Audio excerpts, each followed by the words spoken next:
Welcome to Kutch time.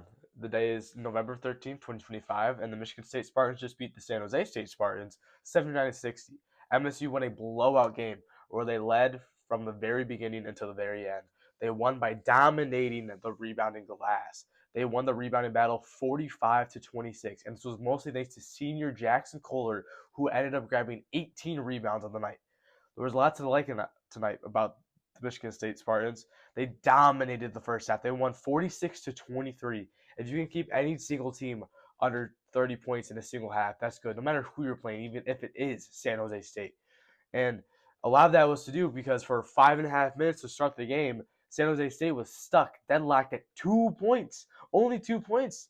I think at one point in the game, it might have been 15 to 2, 17 to 2, and at that point, the Michigan State lead never dwindled down more than 10 points. They were always in the lead, double digits the rest of the game, the rest of the night. From San Jose, only starting out with 2 points for the first 5 minutes of the whole game. Uh, this was Jeremy Fear's best night of the season. Maybe one of Jeremy Fear's best night in his college career so far. He had 15 points, 9 assists, 5 rebounds, and 3 threes. I don't know what his career high at threes is. If it's three, it's either three or it was two, and he just beat it or he just tied it.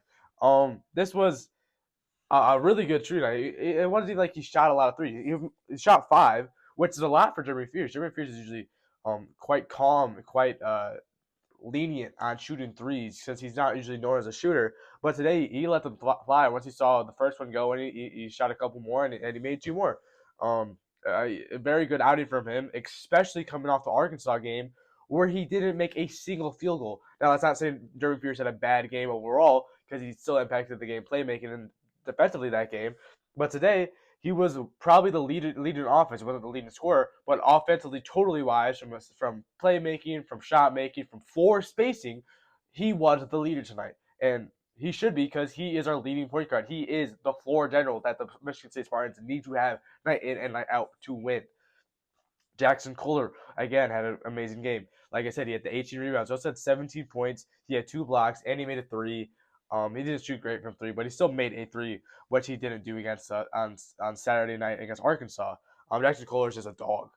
He can kind of do it all defensively, offensively. He's a good all around guy that any single team would want. And he's a dog, and that's why Michigan State loves him. And that's why Tom Izzo likes to play him so much because he's going to give it all, even if he gets tired out by the end of the night. Carson Cooper had an interesting night. He has 17 points, 7 rebounds, but he misses 5 free throws.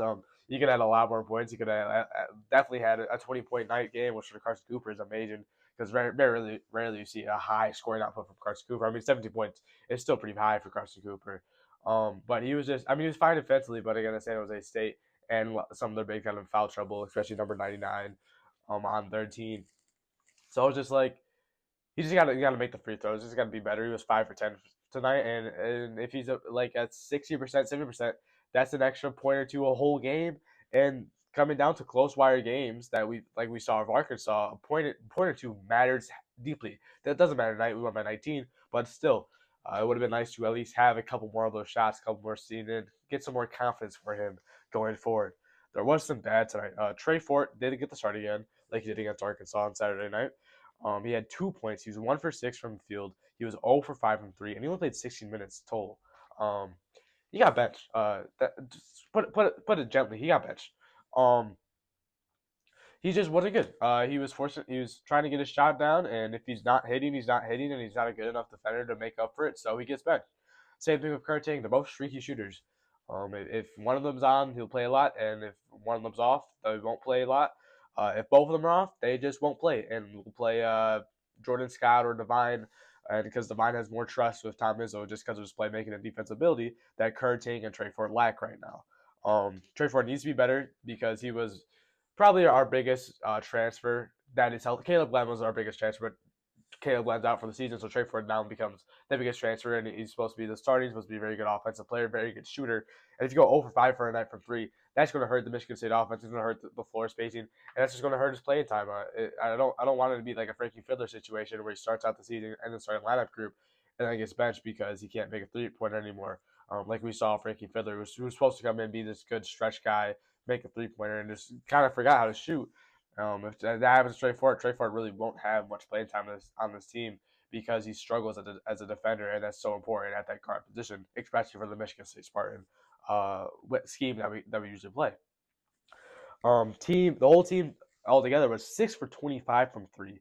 Again, Fort was 0 for 5. Jackson Cole was 1 for 5. Jordan Scott and Devine were both 0 for 2.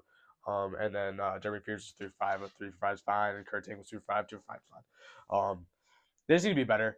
This is not a 3-point shooting team, but that's a terrible. That's a bit over 20%. You need at least try to be around the 30% mark, even the high 20% mark would be nice. The low 30s would be really nice for the Michigan State Spartans. Do I think it's going to happen? No, I don't. We went 1 for 14 against Arkansas, 6 for 25 today. That's significantly better, but it's still not good. So I doubt Michigan State will develop any sort of consistent 3-point making. I'm sure there'll be nights here and there where the team kind of gets all going, gets real hot, and we see a good 3-point shooting night. But it's not going to happen on a consistent basis, and it's not something as a fan should be looking for in the offense to be a heavy 3-point making team. Another thing, they were 17 for 25 from the free throw line, just above 60%. Not good. I feel like this is something that has happened in years past with Michigan State, where we struggle at the free throw line. It kind of comes to bite us back in some of these closer games, especially the 2 years ago when it was Lee Collins and Tyson Walker's last year. We really sucked at free throws that whole year, and we lost a lot of close games that we could have closed out a lot better with the extra couple points we could have had from free throws.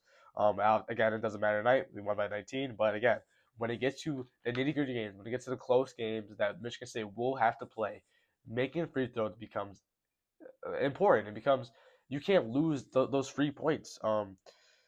Carson Cooper, like we mentioned, 5 for 10. Cohen Carr missed his only free throw. Cam Ward was 1 for 2. Devine was 1 for 2. You just got to be better. You got to make more. You got to try to at least be in the low 70s, low to the mid 70s in the college ball game.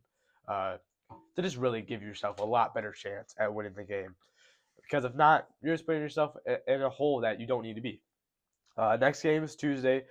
It's the championship classic against the currently number 9 ranked Kentucky. I mean, I'm sure there'll be a couple ranking shifts with Monday's AP poll coming out. So I don't know. I have no giving up Kentucky, Michigan State. I expect to kind of stay where we are, if not move down, just because we only beat San Jose State this week.